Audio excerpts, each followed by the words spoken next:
Number 3, here's where it gets really spicy. All right, the spice. Cedar City Sentinels coming in at number 3. Captained by Slaughtermelon, with Thunder, Snuffles, Metalface, Meds, and Chaser. Total number of Laserforce missions coming in at number 5 with 10,933. And ranking number 3 with total SM5 missions in Loveland at 2,089. Odin's Fist, ranking them at number 4. Mischief, myself, and Sweets, we both have them at number 3. And Snuffles, ranking at number 1. Odin, I think once again you got a little explaining to do here. All right. Yeah, this is a strong team. You know, they have three world champions from last year's Nats. They have a lot of power, a lot of experience, a lot of strategy on this team. I have a lot of respect for these players. Um, and the thing is, I had them ranked.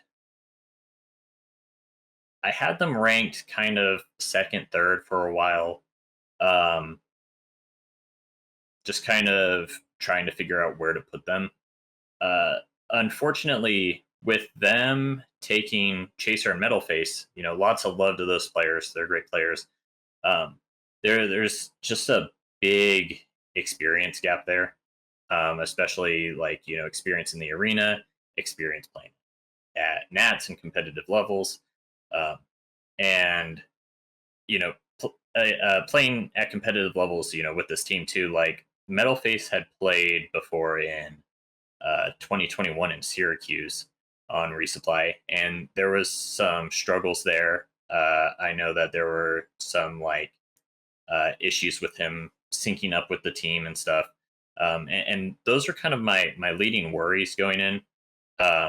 Is while I feel like you know Slaughtermelon, Thunder, and Snuffles are very strong, actively competing Nats level players. You know, they form kind of like this plate mail of the team. But then with two very inexperienced players, that's kind of like the gaps in the armor, if you will. Um, like I said, lots of love and experience for them. But when you're looking at a tournament like this that's so heavily stacked, and you're looking at those top three spots, that's it's really difficult to break through sometimes if you don't have that level of consistency, that level of experience, you know. So I definitely think that there's enough power on this team to win everything. I think that really a lot of teams going to this tournament have the potential to win it all, but I definitely see some struggles in their future, and we'll have to see how well they're able to play through that. I would love to sing the praises of the Cedar City team for a few minutes because you've had quite the run over the last 2-3 years. West Coast 22 was a real showing of the power and the creativity of the Cedar City site. That's the thing about where we're at in the meta, in the Laserforce community. It's not one or two players just carrying a whole team anymore. If you have a full team that's built on the same strategy, mission, experience, synergy, you become bigger than the sum of your parts, and that's what we saw in 22. I think it was most of the same team. The same bone structure was you, Snuffles, Slaughtermelon, Thunder, and Meds was a really important part of that structure too. A very important, experienced part that played his role great, making up this team structure. Not to mention, last year in duos, you and Slaughtermelon came in, and we can say things about going offensive medic, but you still played scout and 3-hit very well. I think I remember a game where you and Slaughtermelon both had like 9K scout scores when it was like some lesser ranked 3-hits that you were playing with, and you two just basically went ham. Like, you two can effing play our arena. You're no joke. You're both very highly ranked among our players. Um, the structure has, I think, taken a huge hit losing Tandor.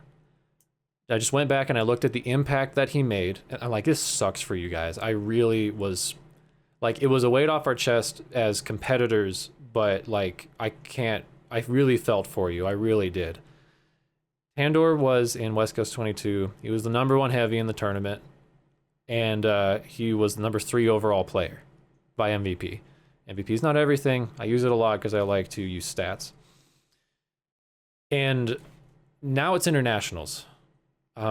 We didn't put out our full lineups in Loveland. Not everyone was taking it Nats level seriously. And in place of Tandor, you do have 2 people who are less experienced in these roles. I don't think Middleface is quite as rookie as we give him credit for. He did play in 21 and he did a great job out in Syracuse. He has a reasonable number of games. He played in West Coast out here as well, on Laser Taser's team. And I thought he played pretty well at the last Mega Members Night. I think he'll do fine filling in roles for your team, but he's not going to be able to play at the level that you, Thunder, and Slaughtermelon can. And I really like Chaser. I got to meet him for the first time before our last Mega Members Night. He is teachable. He clearly has the core skills because he was able to come in and experiment a lot. He was willing to take risks.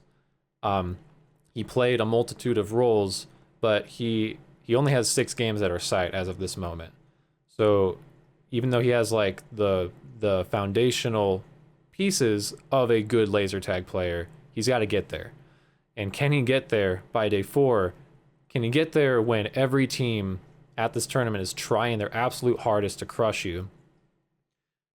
He's going to make potentially rookie mistakes, as rookies will. So I agree. It's now a very strong structure, but it's not a fully cohesive structure. And that's, by the way, just because I put you at 3 doesn't, we talk about your team number 1 in our team meetings. Like, we are terrified of you. Okay. Yeah, this is what I would call the big scary territory of like everyone from here on out is like easily a potential winner of the tournament. I think all the other teams have chances, but all these 3 teams, like if they won it, no one would bat an eye. And I guess I'll start with just glazing this team is like for me, an S tier player is someone that has a unique skill set, something that is like beyond what most players ever will be able to do in the game. And this team has multiple players like that. And the 2 I want to talk about are Slaughtermelon and Thunder. Thunder has the unique ability to teleport wherever in the arena at any time he wants, and he's just somehow always behind you, shooting you in the back before you could shoot him back. And that is really, really hard to play against as a 3-hit. And most 3-hits that haven't played against Thunder consistently aren't used to that. We struggle with that at Nats in Auckland, where our 3-hits were constantly getting in and doing work, and then they get shut down by Thunder or by Snuffles. And that's something that is like unique to this team, and every other team is going to have to adapt around this team. And then Slaughtermelon, this was his original arena, and everything he does here, if any other player did it, I would tell them, what are you doing? This is a terrible idea. But when Caleb does it, or when Slaughtermelon does it, it works. And a lot of the time, it just wins the game. He, I think, out of every player in the US, has the most carry potential if he has the resources given to him. I think he can struggle when he doesn't have those resources, but if the team plays around it and gives it to him, he will just outright carry the game probably 75% of the time. And so that is an extremely scary player to play against, if not controlled properly. And the rest of this team is no joke. I think all of the players on this team are really highly skilled. But as mentioned before, with Metalface and Chaser, I think those are the 2 players with the clearest weaknesses. And I'm not worried about the top end of this team. It's on those 2 to step up and not be making the mistakes. And even just playing at an average standard level, you could win the tournament. They don't have to carry this team, and they have to know that's their position for this team is they don't have to be the one that steps up and really carries it. They just have to play clean, consistent tag. And in my opinion, I think Metalface is going to struggle a bit with that because he's someone who's really excited about the game. He's really passionate. He wants to go do things, and sometimes he oversteps or doesn't realize someone's behind him, and it's a mistake that he makes, I think, quite often. And he's aware of that, and he's working on that. But I think it's going to be a detriment to this team unless he cleans it up for this tournament. I don't know Chaser as well, but I think he has a number of similar issues to Metalface, in which they're both really good on some aspects of the game, and they have very clear struggles on other aspects of the game. Yeah, I just think that, like, you know, this year at Nats, we unfortunately don't have the Brisbane team coming out. But historically, Brisbane has really been like just shoe in for finals at minimum, just every year. Everyone's like, oh, Brisbane's either going to win or they're at least going to get to the grand finals. And a large part of that was that they were just a team that didn't slip. You know, they were a team that, like, you knew that you were going to have a fight every single time. Um, and this year, we have so many strong, powerful teams, but I feel like none of the teams have that aspect to them. You know, I think there's a lot of room for teams to get the seat kicked out from under them and to slip up in some really big way, especially in finals. And you know, when I'm looking at the top teams, I feel like there's just more room for that in this team than some of the others. I think that's really what it comes down to. Like Metalface and Chaser, love them both as players. I think they're great. I loved going out to St. George and playing with them. I love seeing them progress as players, but you know, they have that rookie component. There's a lot of room for them to just make a mistake that is devastating to the team, more so than players on the other teams. I think Full dis- one other oh, one Go other ahead. real quick, one other aspect. I don't think we've touched enough on Snuffles here. Is like Snuffles is no joke either. Like this man at Mega Members Night was kicking my butt every single game I played against him, and that is quite an intimidating player. And talking to some of the other like top players of this tournament, like, oh, who are you scared of? Snuffles is one of the Yep. names that comes up quite often. In just strictly in duels and in gameplay, you're someone that moves constantly throughout the game. So you're always like down the throat of other players. You're not giving them a break or giving them a rest, and it's quite intimidating in an arena where you can see the enemy resupply right down a hallway, and you could also see Snuffles right there. So Yeah, I think that's another scary aspect of the team. this team, it really is scary. I mean, you know, Caleb is scary to play against as commander. He does a lot of crazy things, and that's scary when you're trying to play a game where you want to know everything. You know, information is key, and you have this guy who's just a wild card, and you never know what he's going to pull out. He's going to do some crazy stuff, and you know that, but how can you prepare for it? And then, you know, Snuffles is just a very strong player, and I feel like they could really field Snuffles anywhere. And Thunder, you know, has just been so consistent over the years. He's been so strong, especially like some of his heavy play. Thunder on heavy in 2017 Nats in Sacramento was amazing. That was actually, watching Thunder play heavy in that tournament made me want to play heavy. And then I played a game. Actually, I subbed for Sweets' team for a few games that tournament and played heavy for them. And I was like, I want to be like Thunder. Don't we all? All right, let's He's give a bit down. washed now as a 3-hit, but he's good. Man, there's so your much I want to teammate. touch on. First things first, I did expect us to be ranked third. Even though I know I'm very cocky outwardly, I did expect that once we dropped Tandor. And speaking of that, obviously that sucks, but honestly, a part of me's kind of happy about it. One, to give some new players who have been proving themselves, Chaser and Metalface, a chance, you know, on a good, solid A team. And two, to win without him. He is my older brother, and so when I won Nats, it's like, hey, I won and you haven't. And so for me, it's like, oh, if I can win 2 without him, I can just rub that in his face, and so that's exciting for me. That's cool. On our rookies, I agree. Obviously, that's the biggest question mark. I will say that what gives me hope and why I ranked us first is Chaser and Metalface are 2 players who listen and genuinely try to get better. I think we saw it with Metalface at last Mega Members Night. Day 1, he struggled quite a bit. He did. But the other 2 days, I thought he just got so much better. He was adapting really well. And Chaser is... I have never seen a player improve as much as Chaser has with how little he has played the game.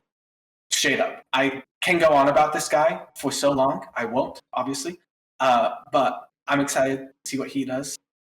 And I think my final thought is, honestly, I feel like the biggest pressure is on me. Truly. I feel like, because, like, you know, there's the rookie, so it's like, okay, they'll do like okay, they might do really well, they can definitely bring the team down. That's expected. Caleb, I think, is going to be the best commander at this tournament. Thunder, in my opinion, is the best scout in the world at this moment, based on the last several years. And I think Meds is super solid. So for me, I feel like I really have to like perform really well, which is both nervous but very exciting, because I don't know, I just like proving myself. So I've never been this excited to play on a team before. So yeah. Well, if it makes you feel any better, Snuffles, in all my team meetings, I've talked about you the most. So my God. I'm like, yeah, we got to beat up Snuffles. Okay, that's not very nice, but bring out the pencils. No, you brought this on yourself. You've had probably the most drastic improvement I've ever seen any player make since I first met you in 2017. Remember that tournament? 2018. No, 2018. West Coast 20. That's only 6 years ago, and you're a world champion now. That's insane. In 5 years, you went from... You remember that tournament. I don't think you remembered it all that fondly. I have nightmares about it, yeah. Snuffles was, and I quote, booty cheeks. Yep. And that is true. You used it as such fuel. Next thing I knew, I heard, oh, yeah, St. George took first at their West Coast tournament. Snuffles was their main heavy. He's a killer in the arena. I'm like, oh, he's getting better. And then you just come out and you're just kicking butt, dude. Like, I think your biggest strength is your intellect, personally. I think you're very adaptable. I look forward to matching up against you. It'll be a real chance to prove yourself. You're right. You're no longer going to have one of your key components, your older brother. Can you step in and fill that role? In many ways, it's a great headline of a story. Yeah. I, as someone who played on a team with Snuffles and won internationals, one of my favorite things about Snuffles. But you were on that team? No. Yeah, he carried me, dude. I mean, one of my favorite things about Snuffles is Snuffles listened. And it's not just a, like, oh, you need to shut up and listen to the experienced players. Like, Snuffles listened to everything that every person had to say. And Snuffles very clearly is, taking in information this whole time and just doing everything to build it into his play and to get better and improve. And I think at a Nats, that's just one of the biggest things you need. You need to be able to take in all that information, and you need to be able to build it into your play style and adjust. And so Snuffles is my biggest concern for this team. I have to say, I understand every team has, their own reasons and opinions and stuff. I was personally a bit disappointed to not see Sadie picked up on this team. That's actually what bumped the team ranking down for me. I think if they picked Sadie up, I would have ranked them a little higher personally. And it's primarily an arena experience thing. We've been seeing Sadie come out very consistently, and she's been performing very well and consistently. Between Metalface and Chaser, there's a lot of unknowns for me. And I think that's really the difference maker here. I would like to add. Go ahead. Sorry, just real quick. Thank you for all the glazing. I will say the only reason I've gotten as good as I am is because of Thunder. This guy is so insane. You guys have no idea how well this guy just understands the game inside and out. I'd be like an eighth of the player I am right now if it wasn't for him. Good guidance is so nice. And that's a big thing, especially with Nats and these new players, is so many people in the community are so willing to give their knowledge and experience. And so coming out to these tournaments and seeing so many people play, it's not just about what you can steal from them, but what they'll give to you, especially for the weaker teams. A lot of times you'll get people like, hey, I noticed you did this. It might be better if you try doing, this other thing instead. And make sure that you go in with an open mind, because these are your competitors. But a lot of us take the game very seriously, and we're not trying to sabotage you with bad information. A lot of us are just giving you different perspectives. So keeping an open mind and trying to learn from different people is can be very beneficial.